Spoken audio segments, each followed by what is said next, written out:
Voy a hablar sobre la soberanía nacional y el fin de las concesiones coloniales.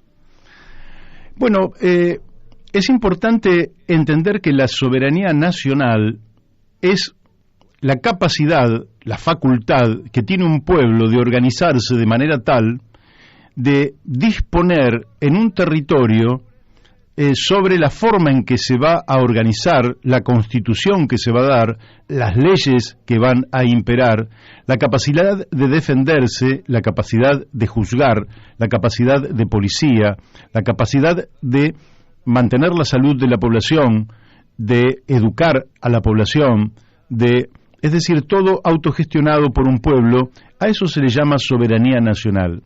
Pero, lógicamente que la soberanía nacional tiene un piso territorial, un suelo, un territorio, un pueblo sobre un territorio, sobre el cual entonces ejerce dicha soberanía de manera independiente. ¿Y qué debería buscar un gobierno a través de la soberanía nacional? Muy sencillo, el bienestar general.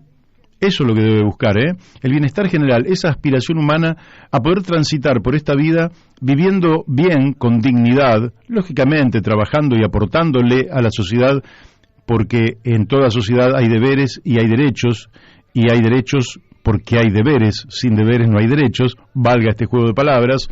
Entonces, para eso sirve la soberanía nacional, para buscar el bienestar general, para que la gente esté sana, para que la gente pueda educarse, para que la gente pueda tener una vivienda digna, para que pueda haber espacios públicos realmente bellos, en los cuales recrearse, y bueno, en una sociedad realmente justa.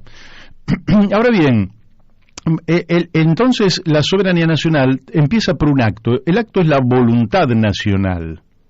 Es decir, el acto a partir del cual esto se realiza es la voluntad de ese pueblo de ejercer esa soberanía. Pero esa soberanía, nunca hay que olvidar, es de doble vía. Es decir, usted dice, yo voy a ser soberano sobre este territorio. La República Argentina en particular tiene la pretensión de ser soberana sobre un territorio amplio de 2.800.000 kilómetros cuadrados en el continente, pero con un mar de más millones de kilómetros cuadrados y casi 1.000.000 de kilómetros cuadrados en la Antártida. Es decir, que en total la Argentina estaría sumando como algo así como 8 o 9 millones de kilómetros cuadrados si tomáramos la superficie marítima también.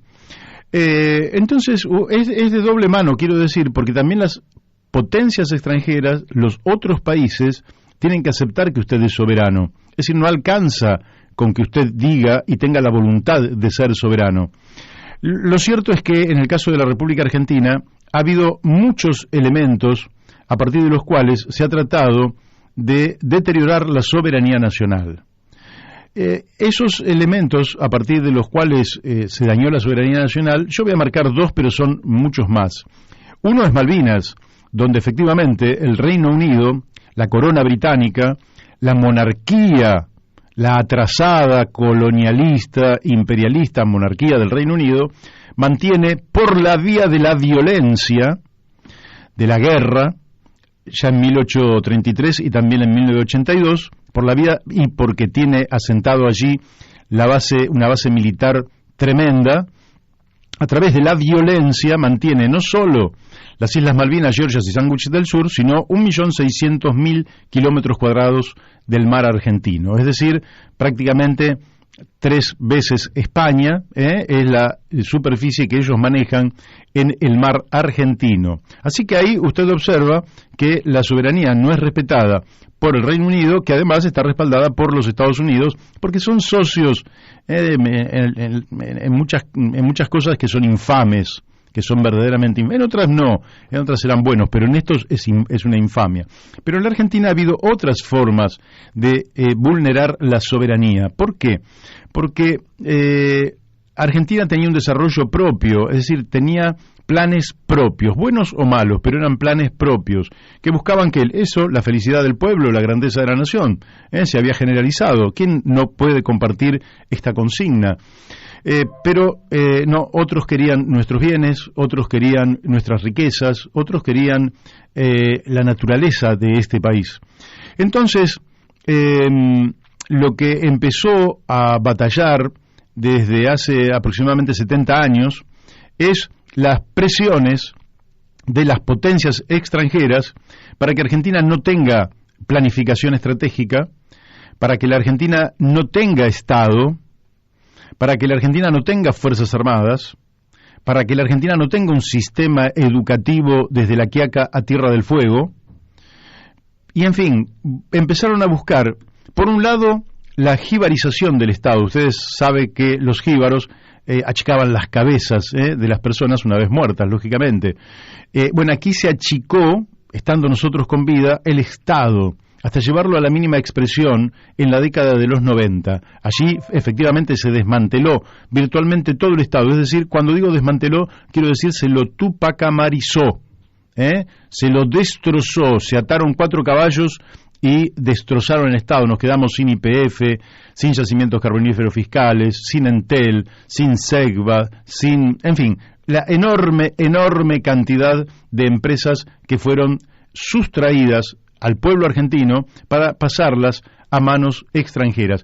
Y de esa manera también se vulneró la Argentina, de manera tal que si usted toma hoy las 500 empresas que más facturan en la Argentina, el 75% de dichas empresas son extranjeras, es decir, tenemos un nivel de extranjerización de los conglomerados económicos más importantes del país que, hace que justamente estos grandes conglomerados hacen, no en todos los casos, pero en muchos casos hacen un verdadero saqueo de la Argentina. Y en todos los casos, las remesas las hacen en dólares, cuando mayoritariamente ellos trabajan en pesos en la Argentina, pero luego ellos cambian esos pesos por dólares y los remesan a los accionistas de sus empresas. Lo cierto es que este asunto nos ha llevado a la situación en la que nos encontramos, es decir, que cada vez hay más pobres en la Argentina. Si usted toma, cada 4, 5, 6 años y va haciendo una marquita, va a ir viendo que cada vez hay más pobres en la Argentina. A veces baja un poquito, porque cuando la situación se vuelve explosiva, es como que, hacen un esfuerzo, baja un poquito la pobreza, pero después vuelve a subir y sube ya a un escalón más alto del que estaba. De manera tal que han empobrecido a todo el pueblo argentino. Al pueblo argentino se lo ha empobrecido. ¿Y para qué se lo ha empobrecido? Para deteriorar su soberanía nacional. Porque quien ejerce la soberanía es el gobierno, lógicamente, pero la ejerce a través de un pueblo que tiene voluntad del ejercicio de su soberanía. Y cuando un pueblo pierde la voluntad en el ejercicio de su soberanía, lo que ocurre es que hay un decaimiento moral. Y cuando usted está empobrecido, lógicamente empieza a perder de vista el futuro. El futuro se le empieza a venir muy cerquita de la nariz y ya empieza a ver cómo llega fin de mes. Y cuando la situación aún es de mayor empobrecimiento, usted ya no solo no tiene futuro, sino que no tiene fin de mes. Todos los días hay que pensar cómo levantar el puchero, cómo vivir, cómo darle de comer a los pibes. Es más, planificar en muchos casos a qué comedor vamos a ir. Gente que nunca había ido a un comedor porque estaba acostumbrada a comer en su casa, en estos momentos tiene que ir a un comedor. Entonces, claro, el futuro se lo robaron, le robaron el fin de mes, le robaron las fiestas, le robaron la felicidad, y usted está sobreviviendo. Entonces, cuando usted hunde a un pueblo en la sobrevivencia, ese pueblo lógicamente pierde esa voluntad de ser que tuvo el pueblo argentino, un pueblo heroico, un pueblo batallador, un pueblo rebelde, un pueblo bien alimentado, quizás no por un plan alimentario pensado desde el Estado, sino porque la gente, se alimentaba y era fuerte y era realmente vigorosa. Bueno, eso ha ido pasando y nos han ido hundiendo en un desánimo generalizado, con lo cual el ejercicio de la soberanía ha ido debilitándose al máximo. Entonces, ahora viene el tema de las concesiones. En las concesiones, un Estado puede hacer alguna concesión, no está mal, pero ¿cómo se hace una concesión? Bueno, usted hace un plan general, y entonces dice, las energías nacionales dan para administrar YPF, dan para administrar ferrocarriles argentinos, dan para administrar esto, aquello, y acá tenemos algo que, lo vamos a concesionar. Esto no es tan estratégico. Pero la Argentina lo que ha hecho, cuando el Partido Justicialista con Menem a la cabeza en los 90 y sus aliados de la UCD y otra gente hacen el desguace del Estado, empiezan a concesionar.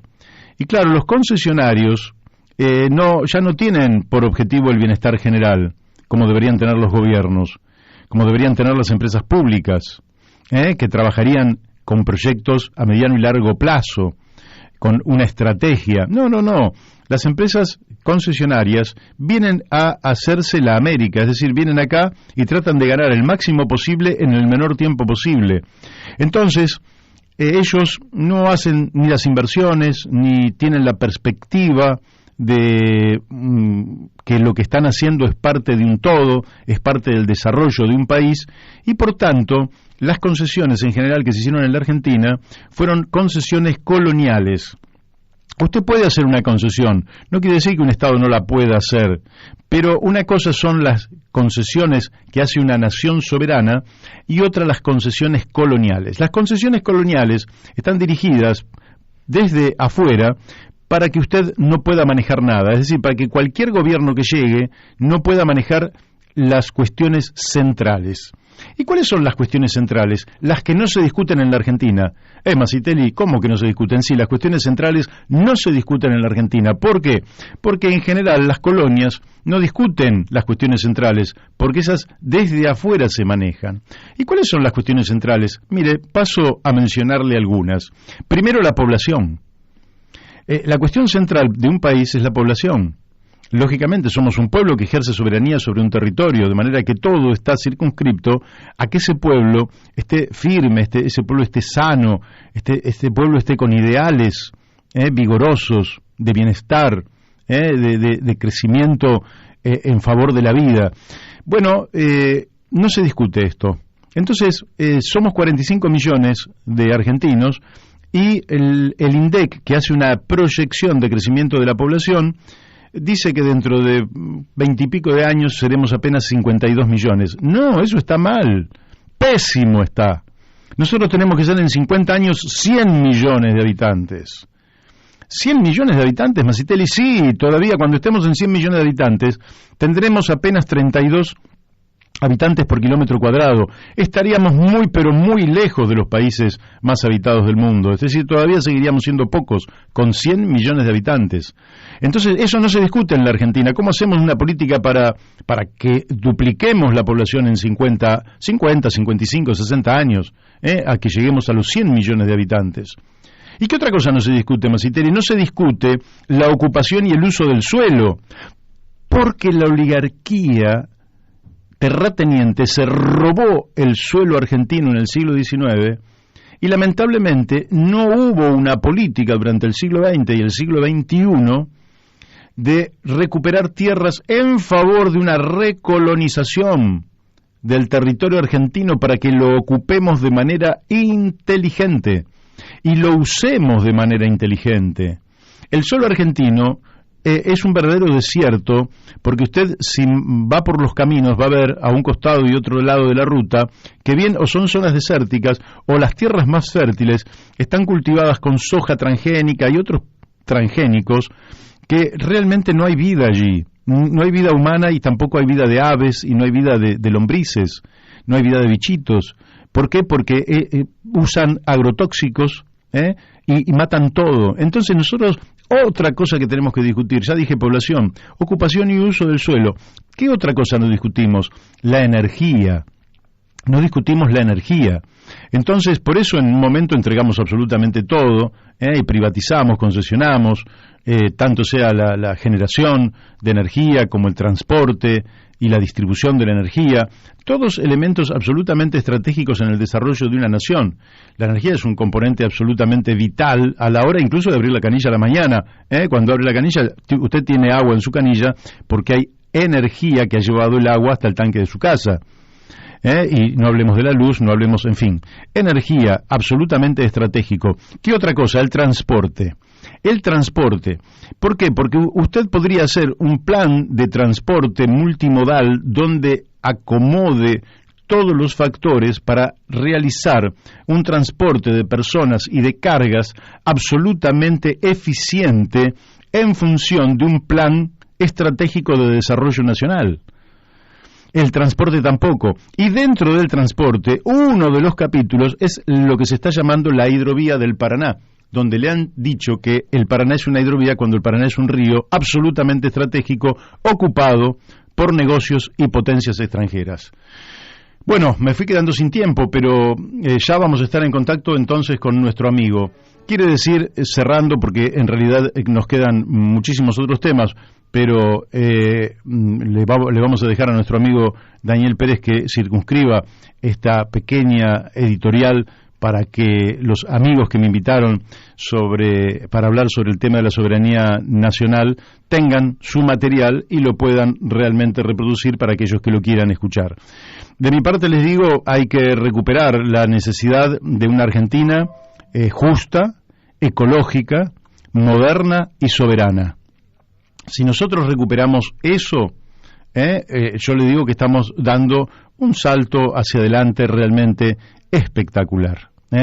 Un salto hacia adelante espectacular que va a ubicar a nuestro país allí donde debe estar, que es entre los 10 países más importantes del mundo. ¿Masitelli no se le fue la mano? No se me fue la mano en absoluto. Y la deuda, Masitelli, bueno, la deuda es uno de los componentes a partir de los cuales se cercena la soberanía argentina. Está creada ficticiamente, la deuda ficticia está creada para cercenar la soberanía de los argentinos.